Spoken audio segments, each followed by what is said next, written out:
This video is all about coats, the basic coats that you would wear in a spring or fall, and they don't go out of fashion. You can wear them for years to come. A lot of thought went into handpicking each of these coats because my list of criteria they have to meet is quite significant. I was looking for staples that will not only fit in my wardrobe but also elevate my overall look.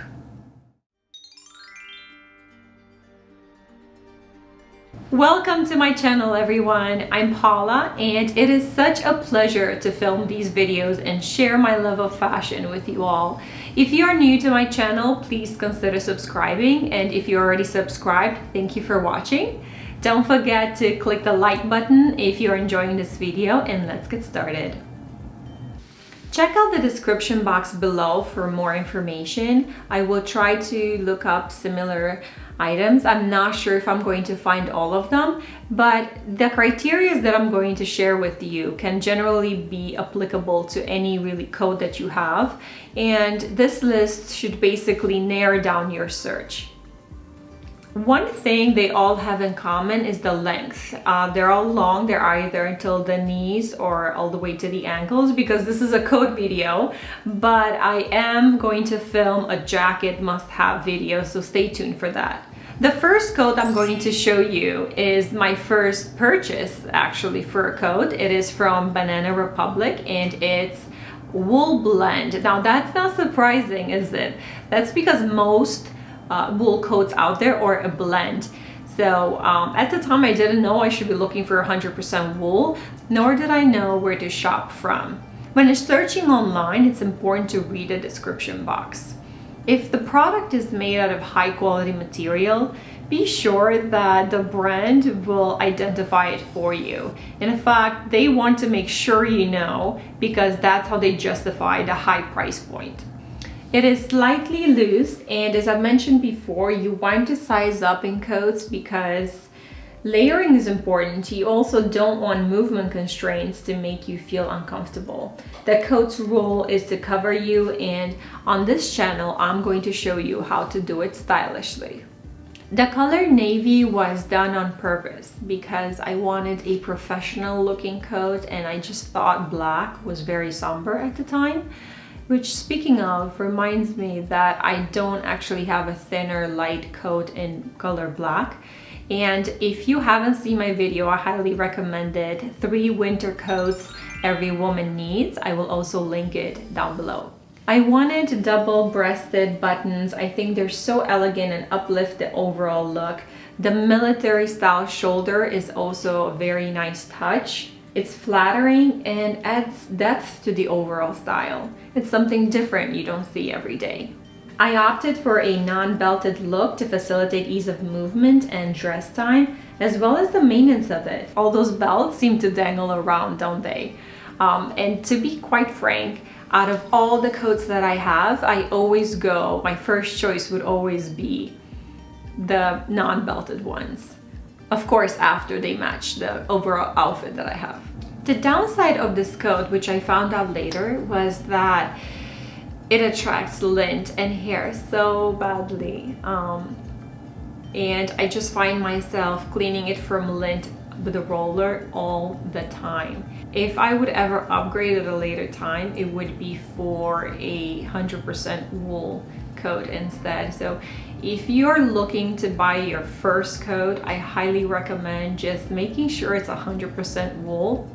And you know, if it's too expensive, there are other ways you can purchase it. You can look in stores for discounts or wait till they have a really big sales. They usually happen during the holidays, and the biggest one, of course, is the Black Friday sale. Off season, past seasons, actually in January, they usually try to get rid of their inventory. So there are definitely ways you can get that done. And worst case scenario, you could always save up and just get it at a later time, because I think it's a well worth investment. A coat like this will last you years and years and years. Speaking of investments, my next coat is my all-time favorite. It is my dream coat. So if you've ever dreamed about owning a coat and how that would look like, this is it for me. And I'm going to tell you why. My favorite thing about it is the color. It's this beautiful camel natural shade, and it is superb. It's, I want to say, the most common color that I've seen in the movies, and I'm going to reference the movies like Home Alone. I don't know, I just grew up with that image of the mom wearing the beautiful coat, and it looks so luxurious and just impeccable, right? It goes with everything, and it is so subtle. I think that's the part that I love about it, is that it's not flashy, it doesn't stand out by being loud, but on contrary, by being calm and understated and almost skin tone like. So I highly recommend this shade for anyone who's looking for a neutral tone light color. Classic, and it will never go out of date. So let's talk about the material used. It's 100% wool. It's actually my first purchase of 100% wool, and it's made by this brand called Hobbs in London. They make it all year round, so if you want to check out their website, I'm going to link it down below. The fit is a bit smaller than what I would normally wear. It's my exact size, which is a size 4. And here's why. It's also the only one that has this fit. It has an opening up front. It's on a thinner side, so I would definitely recommend wearing this in spring or fall. I don't wear it under 40 degrees where it would require a scarf. I don't think that would look good or fit anyway. The length stops at the knee, and it feels heavenly. The V-cut neckline is quite revealing. My favorite way to wear this is with a thin turtleneck V-neck wool sweater. So when you're purchasing a coat, make sure that you imagine the purpose of it and how would that work overall with your wardrobe. Consider the thickness of the material and what type of layering would be involved. That will determine if you should size up or down. For a light coat, such as a trench coat, it doesn't make sense that you size up. However, for something thicker, for which you would use a scarf, it does. Next coat that I recommend for everyone to have in their wardrobe as a staple is a neutral looking trench coat. Make sure that it says water resistant or water repellent on it. That is the point of wearing it in the rain. For me, it was very hard to find one that would be water resistant and have a hoodie and look stylish. So Ralph Lauren has beautiful and stylish options on their websites. I can link them down below, and Macy's does as well. I was looking for a neutral color in the beige family, something that will go with everything, cover me up until my knees, just throw it on and not have to worry about getting wet. One of my favorite things about the trench coat is the hoodie. I want it to be really big. I think I mentioned this before in my winter coats, is I like it to be a little bit longer so that when it does rain or there's precipitation, my face stays dry, because I have makeup on and I don't want to have to worry about it, you know, having running all over to my face. So, and it's kind of annoying, right, to have drops on your face. So I don't know why they don't make the hoodies big enough, but the one that I have is big enough. I would love it to be oversized in a hoodie, but it is what it is, right?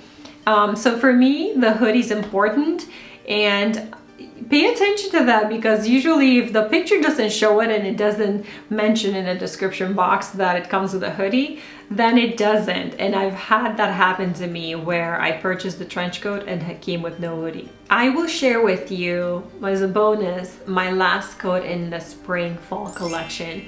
Now this is not a must. I consider it a luxury item because of the color. I purchased it solely because it was on sale, and I absolutely loved my camel coat. So when I saw this one, which is a red one, it was just love at first sight. And however, all the criterias that I used to pick it can still apply to any classic basic coat that you want to add to your wardrobe, especially if it's a first coat. I would recommend picking a neutral color instead. Perhaps start with a black one or camel one, and then work your way up with other coats. So at this point for me, I think it was my 3rd or 4th wool coat. So that's why I was able to pick a wild color. You want to make sure that it matches everything that you have, right? So red for me usually works with, believe it or not, work outfits. A lot of my work outfits for some reason are black. So throwing this red coat on looks fabulous. So to give you a little bit more detail, this is another Hobbs coat and you can still find it on their website. They make them and sell them all year round. The color is absolutely stunning. Learning from the previous purchase, which I love so much, this one I wanted to be different. I opted for the red, which is my favorite color. The length is long until my ankle. I wanted my dresses to be fully covered. I think it was my first coat that I purchased with a belt, and that's because the fit was loose and I wanted it a little bit tighter around my waistline so that it shaped my figure. It feels and looks absolutely amazing. All of these coats I alternate when using them throughout the seasons in spring and in fall. They uplift my mood and my look. I get so many compliments and questions when wearing them. And as I've said in a previous email, I think it's because people are not really used to seeing coats anymore, or not enough of it. And this concludes my tips and tricks on how to build your own coat collection for spring and fall. I really hope you enjoyed watching this video. For more inspiration on style, please click the subscribe button and I will see you in my next video. Bye!